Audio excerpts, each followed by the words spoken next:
A good day to all of you, and welcome to the show Living Multiculturalism with Mayank Bhatt. You're watching TAG TV, and the show is brought to you by the Canadian Thinkers Forum. Friends, today we have with us Jael Richardson, who is the artistic director of the Festival of Literary Diversity that is being held in Brampton in May 2016. She is also an established writer who's won an award for her book of memoirs about her father, and a children's author. Welcome to the show, Jael. Thank you for having me. Just to introduce her, she is not only the artistic director, but she's also very active, an activist who is creating awareness about literary activities in the non-mainstream stream. She's also an established writer. She's also a children's author. We'll talk about all this and more. Welcome once again. Thanks for having me. I'm excited to be here. So let explain to me what inspired you to hold this festival. Well, there was a number of things that sort of came together, and one of them was this has been going on in terms of my planning since 2014. So 2 years ago, I was watching something happening in New York, and they put on a literary festival called BookCon, and when the lineup came out, people saw that there was one person of color in the entire lineup for the festival. And so there was a lot of outcry about that lack of representation, and people started posting on social media why we need more diversity in literature. And this We Need Diverse Books campaign started to break out in the States, where people were talking about why diverse books are really important, and they are. And I watched that, and I realized when I read an article by somebody in Toronto, Dalton Higgins, he said, you know, the same problem exists in Canadian literature. We continue to have festivals and literary events where there is very little or no representation from marginalized groups. And until we have editors and publishers and event planners and festival planners who are from those communities as well, that lack of diversity will continue.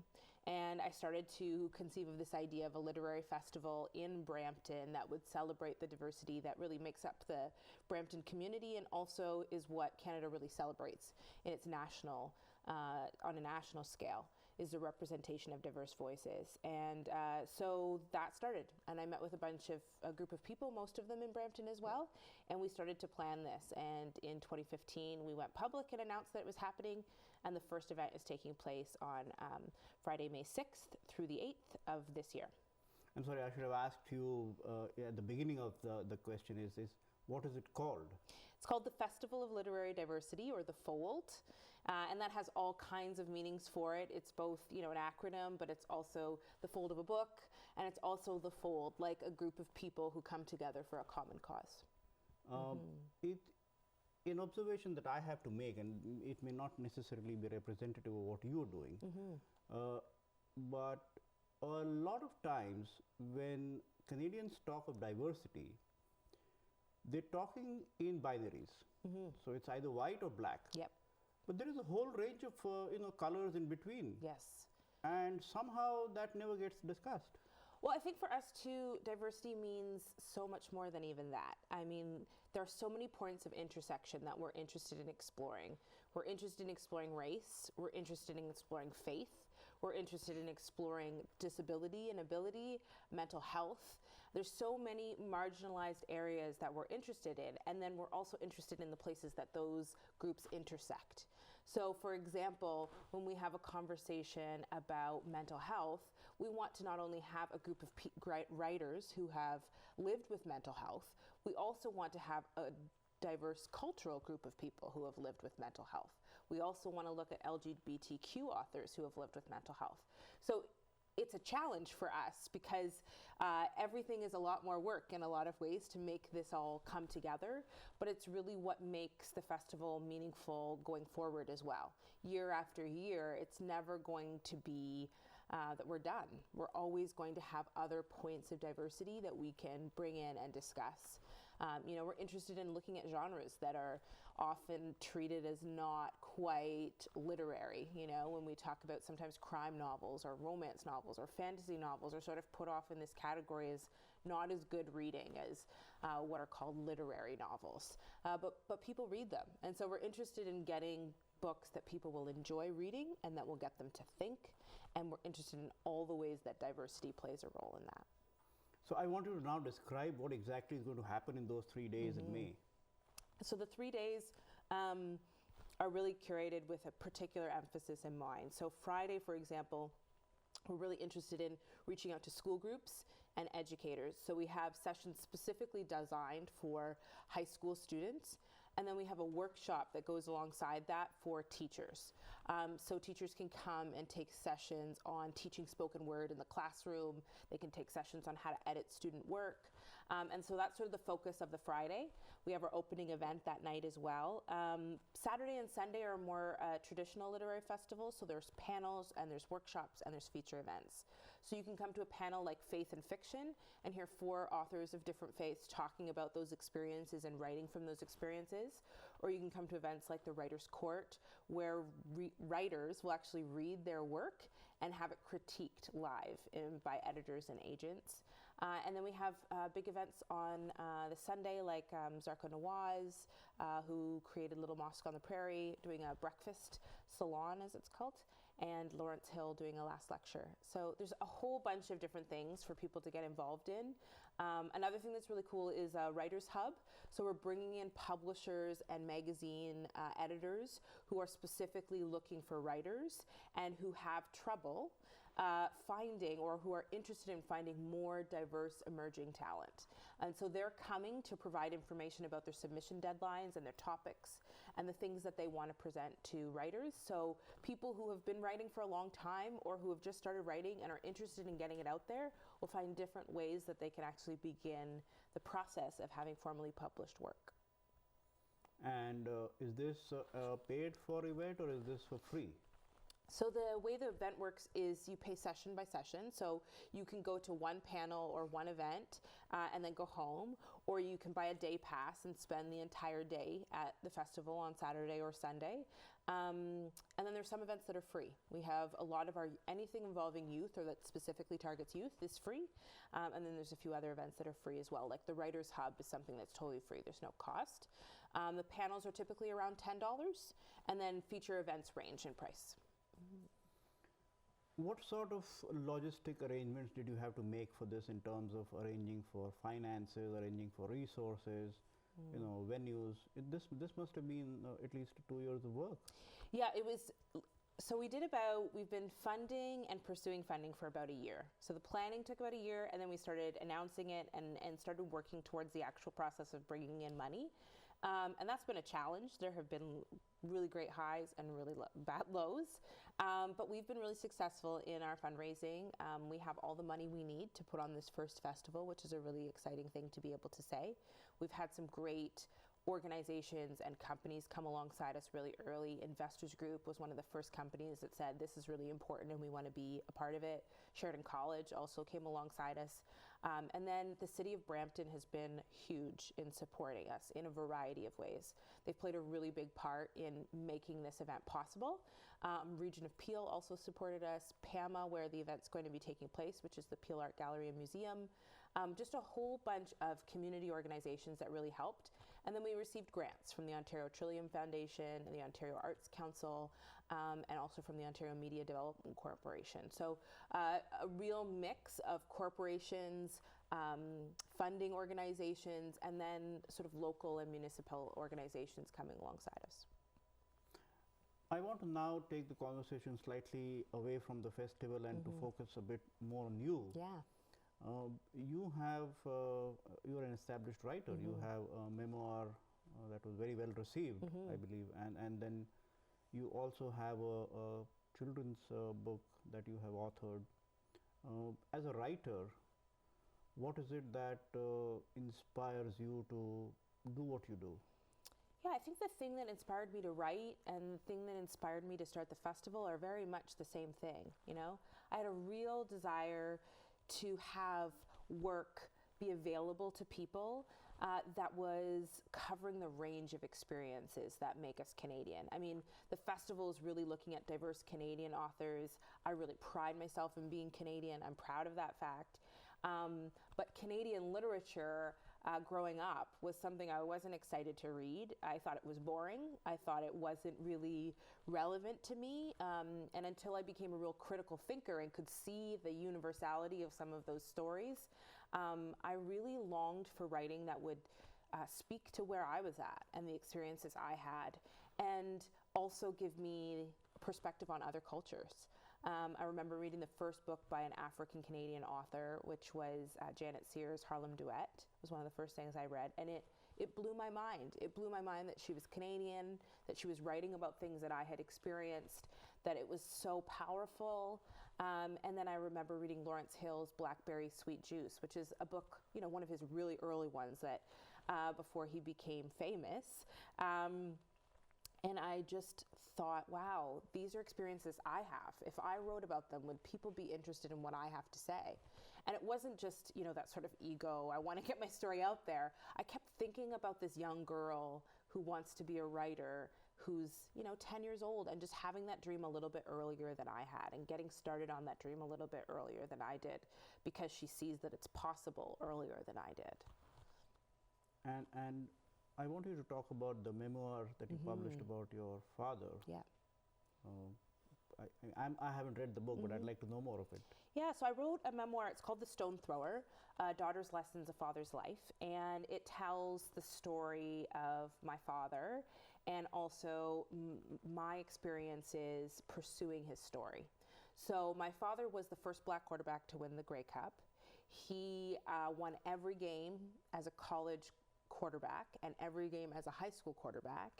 And as a Black quarterback at that time in the 60s, that was just not heard of. Not only that he won all those games, but that he was able to lead teams that were predominantly white for the most part.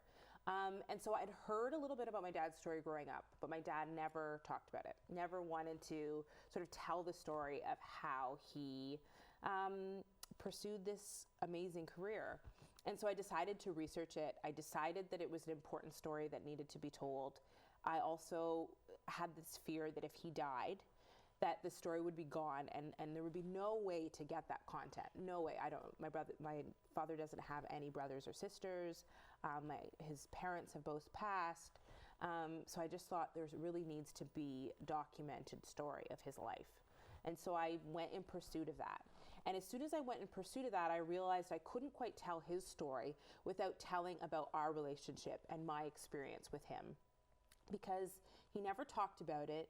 And I think that's one of the really weird things about his life, is that he's just been so private about it. He hasn't shared about it. I didn't know, for example, that my grandmother had an 8th grade education and could barely read and write, even though I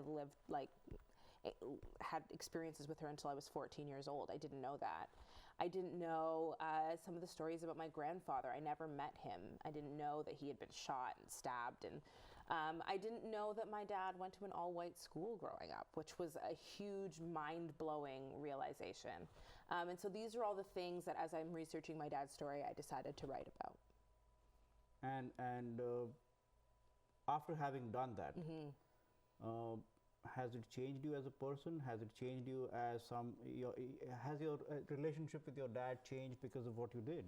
Yes, I think it's made a huge difference in our relationship, because when I wrote the book and I included stories about my own life, my dad read it and said, oh, I didn't really realize those things about you either.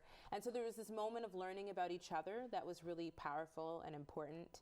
I think I realized that my dad is a lot more like me than I ever expected, or I'm a lot more like him than I expected, which was a really nice thing to see.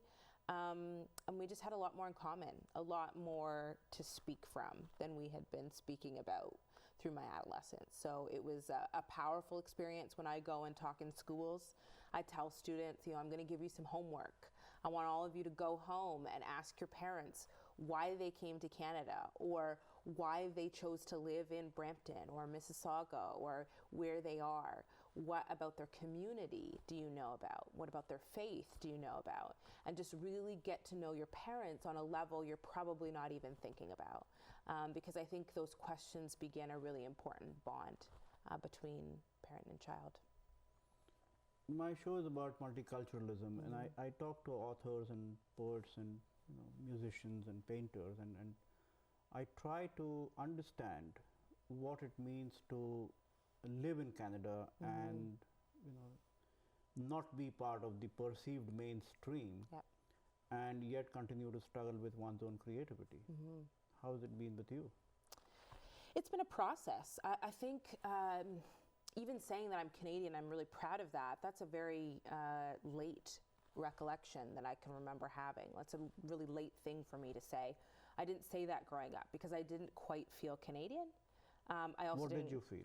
I felt in between. I really felt in between places because I didn't also feel black. And I didn't feel like you could be Canadian and be black. Like there was something that was, I'm kind of Canadian kind of thing, right?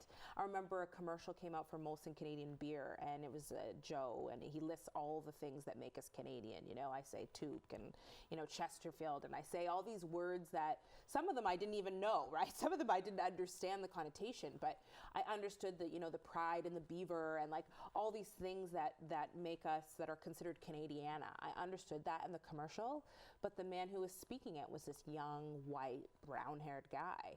And I thought, that's Canadian. He's definitely Canadian. And I don't quite fit that. So I spent a lot of time figuring out what it means to be black and Canadian. And I realized there's a range of experiences in that. I don't have to be of Caribbean descent. I don't have to be African. I don't have to deny that my parents are American. I can be a black Canadian woman whose parents happen to be from the States. And I started to realize that I can also like country music, and I can, like all these things that make being black and Canadian just complicated and complex.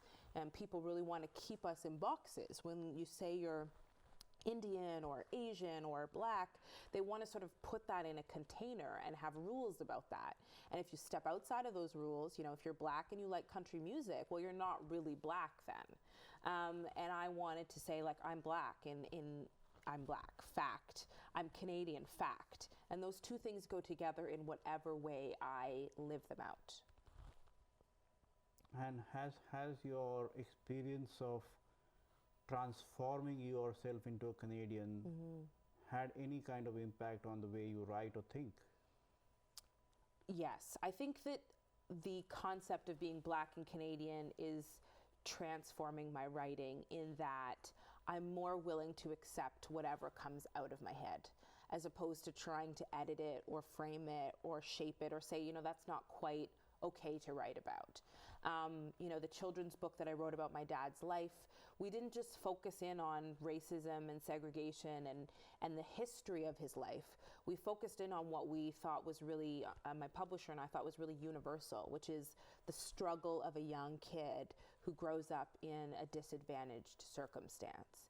And we really told the story of a kid who is bullied and just not feeling the pressure to sum up all the experiences of being black in the United States even. And I think for me, that was a bit of a Canadian approach to it. And I think in my new writing, I'm working on a novel right now, and I'm just playing around with how much I'm always going to write from a black experience. Like, I can't not write from a black experience, but I'm really questioning whether my characters need to be black or announced as black, and what is important in that. And I think sometimes it is important. I think it's important to have more protagonists and main characters who are clearly from diverse communities. But I also think it's important to get people thinking about the ways that our experiences are universal. And so I'm using language and playing around with things in that way. That's very important, and I want to kind of expand on that because it's something that concerns a lot of people that I ask. Would you, for example, have a character which is, let's say, South Asian, and be able to take that character and develop it to the extent that would make it acceptable to a South Asian audience? Yeah, I think writing other people's experiences is a really tricky, to take a main character who's outside of your lived experience is a really tricky thing to do. And I think it has to be done very carefully and for very clear reasons. So would I? Probably not. For me, probably not. At this point in my writing life, I think that we need to hear more South Asian stories, and I think those need to come from South Asian authors in a lot of ways. And one of the reasons I feel that way is because I remember when I started working on my book and my main character is a Black female protagonist, I went to the bookstore to get stories and to see how Black women are represented in books. And I found way more books than I thought with Black protagonists. And too many of them were not written by Black authors. And I thought, here's the challenge in that. The challenge is that people want to read stories about young African girls and Black main characters. But the people who are profiting off those stories are not people from those communities. And more than just, is it okay for that person to write that story? Is it okay for that person to profit off the lives of Black stories? That has been historically, there are reminiscent and residual ideas for me that remind me of slavery. And I know that that's a very dramatic leap, but the idea of white authors in particular profiting off Black stories and Black authors and Black people not receiving the benefits of that is just really problematic for me on a number of levels. So I wouldn't want to inhabit those stories for the exact same reason. I would want South Asian people and South Asian authors and their children to benefit from the profits of those stories. And so I would just tread carefully. And for me, I'm not ready at this point to do something like that. And just one last bit of extension to this conversation, and then we'll move to another subject. But what you're basically saying is that imagination therefore has no role in writing. It's primarily experiences that will drive a writer to do what she is doing. I think imagination plays a huge part in writing, and that's where my personal choices about what I write and how I write are my choices. And I have seen authors who write other stories, and they're great. I read them and I enjoy them. But for me personally, I have a politics issue in my mind that I can't quite move past. And I think especially when you come to stories of like white authors writing Black stories and Aboriginal stories, I'm not quite ready as a Black writer to write someone else's story yet. And I don't know what it feels like to be inspired to write a story like that and to feel entitled to write a story like that. So for me, I occupy that position. But I'm curious what other writers think and how they approach that as well. A large part of your makeup as a writer is also activism. I want you to shed some light on what you do in that sphere. Yeah, I'm really trying to get people to see writers in different ways. I think if you ask the average high school student to name Canadian writers, first of all, I think they would just struggle, period. I think they would struggle right off the bat.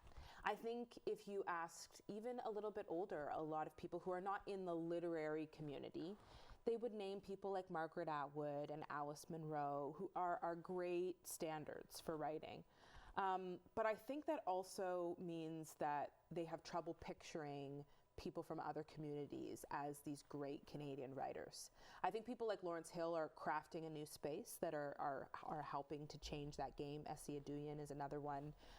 And Aboriginal writers as well are beginning to sort of shake the foundation of what CanLit looks like. But that's where I'm particularly passionate about. I'm passionate about getting people to see diverse writers as writers, first and foremost, and not just experts on diversity. So getting authors who have various shades and complexions to be positioned in roles where they're talking about craft, where they're talking about protagonists and characters, and not just what does it mean to be a Black writer, or those kinds of discussions that they typically get pigeonholed into. So that's part of it. I'm also really passionate about getting young people to read.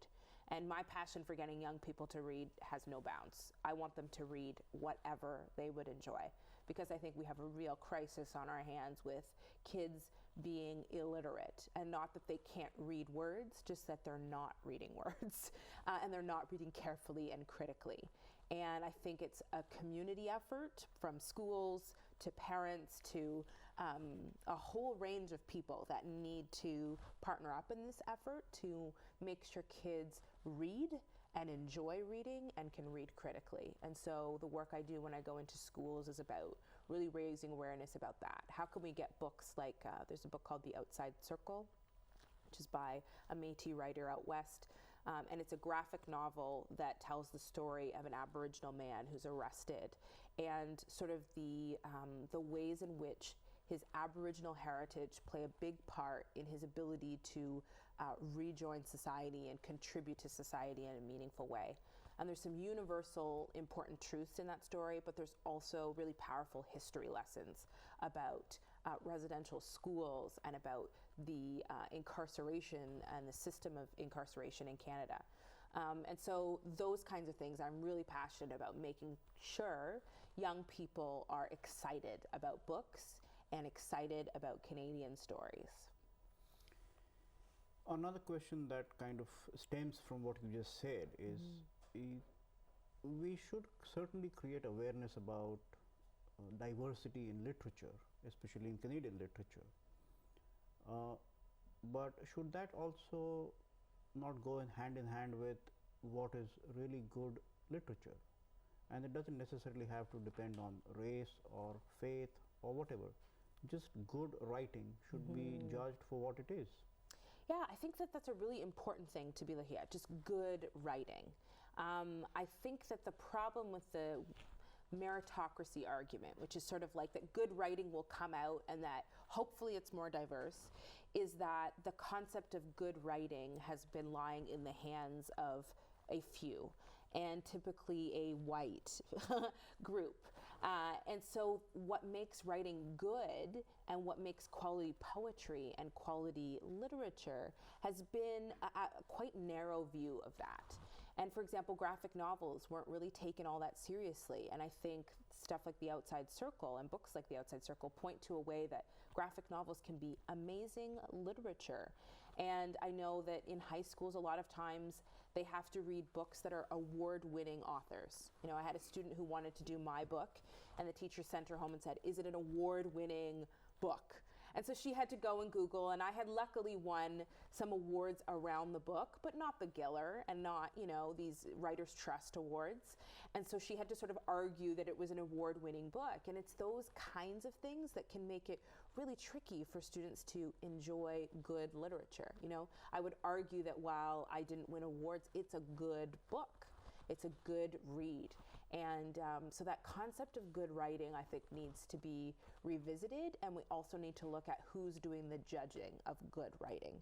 Because a lot of the literary awards up until recently, also the panels, the people who were judging them, were not quite diverse. And so it's very difficult to grow the concept of good writing if the same people are determining what makes it good. That's a very perceptive insight into what should constitute good writing. I wanted to briefly talk about your experiences of creating literature for children, and you know, what kind of challenges does that genre face, not merely from a creativity perspective but also from a publishing perspective. Yeah, I mean, I was fortunate enough in terms of getting published. Because I already had the memoir and there was an interesting story to be told, I was fortunate enough that the publishing process was quite easy for me.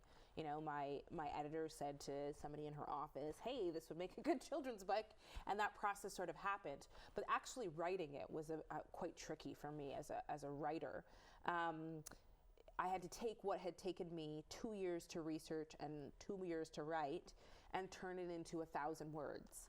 And I'm not even good at keeping a blog under 400 words, let alone a whole story. So I had a lot of challenges in getting it narrowed down. I had a lot of challenges in deciding what would go in as a result. We could sort of dip into elements of my dad's life and tell more of his story, but without going into the meat. Or we could go into more meat and tell a shorter version of his life. And, reviews have come in already that have said, maybe we took the wrong approach. And I'm really happy with it, but it was, there were a lot of decisions to be made and a lot of cutting that had to happen. And it made me realize when I look at history books now, children's history books that sort of tell a person's life, how much of it is missing, I really wanted to tell these stories of my dad and his mother planning a way that they would get out of the projects. That was a really important piece to me. My dad's really adamant that the thing that's made the most difference in his life is not winning football games and it's not winning the Grey Cup, it's getting his education. And so I'm really proud of the book because I think it takes that focus and it focuses on that part of his story. And that was a process. That was many, many drafts. I always tell students, never submit a first draft of your writing. This children's book is probably like draft 16 to 20. Probably rewrote it that many times. A formal, actual, is it ready? No. Yeah. Before we end the show, I want you to talk to our audience and tell them how they can participate in your festival. Mm-hmm. So the Festival of Literary Diversity is going on from Friday, May 6th through Sunday, May 8th. There are workshops and panels, so if you're a reader or a writer, there are sessions for you. If you're sort of trying to figure out where you fit in the writing world, there are sessions for you. And if you're just interested in being a part of something that's really exciting in our community, you can go to www.thefoldcanada.org. www.thefoldcanada.org. You can look at our schedule, you can register for events. You can also follow us on Twitter at @thefold_, or on Facebook at the Festival of Literary Diversity. So following us and going online will give you all kinds of information and introduce you to our 30 plus authors and spoken word artists that'll be speaking over that weekend. Thank you, Jael, for being with us. Thanks for having me. Friends, we were watching and talking to Jael Richardson, who's the artistic director of the Fold Festival that is happening in Brampton, May 2016. I hope you enjoyed the show. You are watching Living Multiculturalism with Mayank Bhatt. The show is brought to you on TAG TV by the Canadian Thinkers Forum. Before I end the show, I always request all of you to write to us. We would like to feature people that you would like to see. This is your show. Let's make it so. Thank you. #1 multicultural channel. This is TAG TV.